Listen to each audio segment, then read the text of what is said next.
Chael Sonnen, thank you very much for joining me. Now, I apologize for the backdrop. This is not a men's bathroom in Brazil. It is actually the indoor of the Singapore arena. But thank you for joining me, and we have a lot to discuss. How are things with you, first of all?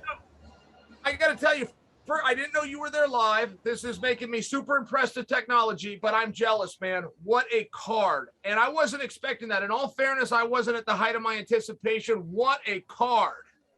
Yeah, I tell you, being here was one of those ones where, you know, it's a long way to travel to Singapore, and you sort of look at the card and you think, well, there's some good fights, but is there star power? And then by the end of it, you're left thinking like, well, that was one of the best cards of the year, if not the best. And I don't know if you'd agree, but what a main event, and what a way to win a world championship for Jiri.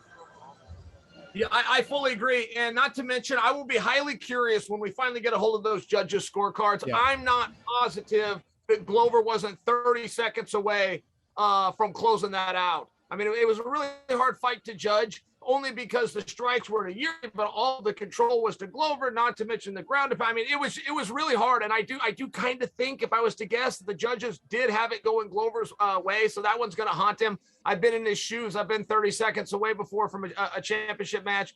That's a tough one. But, man, you want to talk about a performance for us fans? Come on, man. Got to respect that fight. Yeah, and, you know, there's a lot of fighters out there who say, oh, it's kill or be killed, or, you know, either I'm getting knocked out or he's getting finished. But, like, Jiri Prochazka actually fights like that, man. It's you could argue that maybe it's not the best for his fight IQ going for a couple of those submissions, but then by the end of it, he gets one. He wins the title from the guy who was suspected to beat him on the ground. You know, it's just a great performance and a great way to cement him as the top of 205. Well, it's really hard to watch a fight like that and just watch it for what it is. Like when Jiri's fighting, you're always juxtaposing, well, what would Jon Jones do in this spot? You know, if Jiri's this easy to take down, what would Jones do to him? Just one of those things that you do. And I know the people were thinking of Blachowicz. Jedrzejczyk, of course, matters.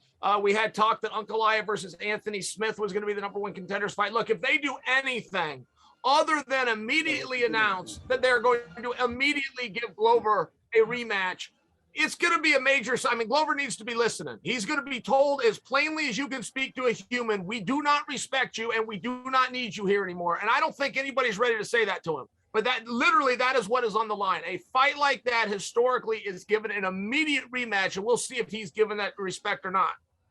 I would hope so, man. And I think people sort of look at his age and think, well, you know, he had his title reign, so he can probably be happy with that. But actually, no, he was, like you said, I think 30 seconds away from still being the champion, which means he's still one of the best in the world, which means we should still let him compete at that level. So I would like to see them rematch. And hey, I've heard rumors of a little trip down to Brazil soon. That wouldn't be a bad way to give him another shot, right? Sure. Yeah, and then, you know, in all fairness, I made that statement pretty strong, but in all fairness, how much does Glover have left? If we give him the rematch and he wins, is he going to come out and defend it again? I mean, these are very reasonable questions. I think I'm a little bit high on the excitement of what I just saw. I mean, that was flat out inspiring. You know, to see a guy 42 plus, to see him go out there and be able to compete like that, to see him have his lungs under him, to have, you know, that wit and grit. And generally those older guys, they don't have it. They can't train as hard in the room because their body breaks down. So they can't hold up as long in a fight with the younger guys. That's just not what we saw. We saw the two best guys in the world. And in my opinion, if you have a chance to get them back in there, that's what you do. Yeah, I mean, there were a couple of times where I was looking at Glover on the stool and wondering, is he looking at the younger guy thinking, why am I here? I could be at home. I could be having a pina colada. But he just, like you said, man, it's to him to have the grit, to still be in there, to still be just, I mean, by the end of it, I would say that wasn't even MMA. They were just fighting. You know, it was back and forth and one was on the top of the other. It was just a grueling thing. So to see him do it, I mean, it's just, who doesn't love like a Twilight story where the guy's still just knocking off the best in the world or still competing at that level? I'm a big fan of Glover, I have to say. And he's a nice guy.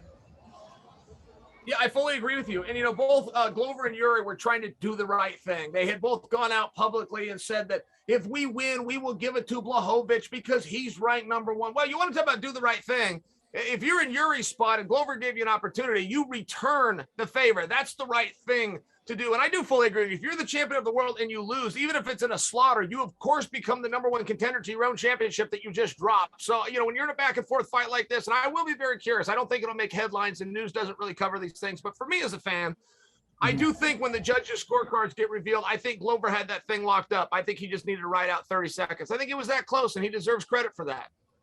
I agree. And last thing on this one, it was funny you mentioned Jan. He was ringside, and I actually did see he seemed a little bit fired up. He was giving Jiri, he was almost trying to get that confrontation to sort of cement himself. But I think, as to your point, 25 minutes of brilliant fighting, it makes it a little less clear than it was 25 minutes ago. You know, I think Jan's there, but I think they could do a rematch. I would like to see it. It's all up to Uncle Dana, I suppose. Yeah, that's right.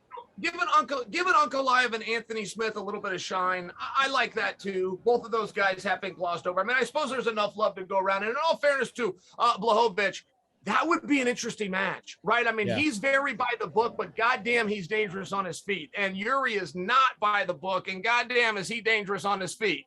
Fun fight. Yeah, I got to say, actually, just that division, is it pound for pound the nicest? You know, Jan's a nice guy, Glover's a nice guy, Yuri's a nice guy, Anthony Smith's a nice guy. It's like all, you know, you left it and now they're all nice.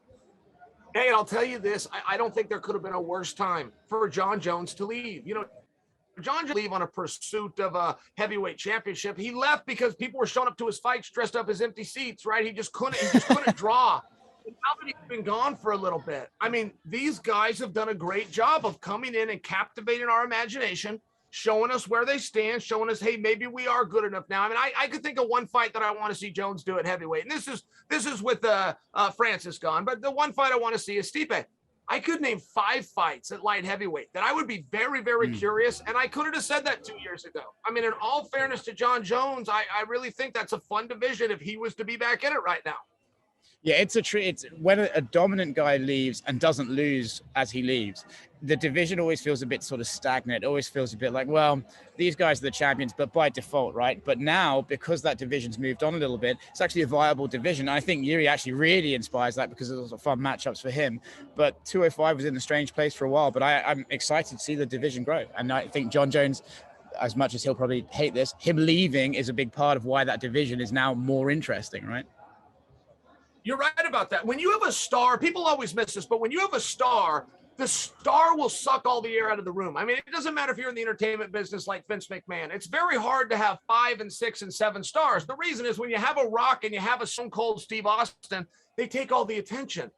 That's where all of the focus goes. So just to your point, when we removed Jon Jones, it's not as though the division got signed with new guys or these guys all of a sudden got better. We just didn't recognize them. They didn't get their main event opportunities. They didn't get these gold belts wrapped around them. They didn't get posters and whatnot. So I do think that it's interesting. I mean, if you look at where Jon left off there with Reyes, and Reyes has slid a little bit, all of a sudden you start playing MMA math and you go, man, there might be some guys there that could test Jon Jones. I think that's a fair statement. Last one on tonight's card, obviously Joanna Jedrzejczyk, she announced she was walking away. Stunning knockout by Zhang Weili, but Joanna, she's like a fighter's fighter, I think. You know, you don't really see any fighters not appreciate what Joanna's done and her attitude and just her sort of general demeanor. She actually has an aura. When she walked into the cage tonight, I was like, well, wow, yeah, she is still a star, you know. Just your thoughts on her career and her decision to walk away. I admire her. I'm not I don't want to look chauvinistic, but that doesn't mean I don't have chauvinism, right? In all fair, I can't remember a time that I've ever admitted publicly that I look up to somebody in the female division or even somebody smaller than me or even somebody younger than me, but she does something I always wanted to do. She competes well. She will compete regardless of the circumstances. She will repeat regardless of what's on the line. If it's 3 rounds, if it's 5 rounds, if she's fighting at home, if she's got to go to Singapore, she's been off for a minute at a time. She makes no excuses. And I like the way she competed tonight. She was in some scrambles. And even if she was losing that fight, and she never gave up. And this sport is not about the punches and the kicks. This is solely about, can I make you quit before you make me quit? That is what we want there as athletes to test.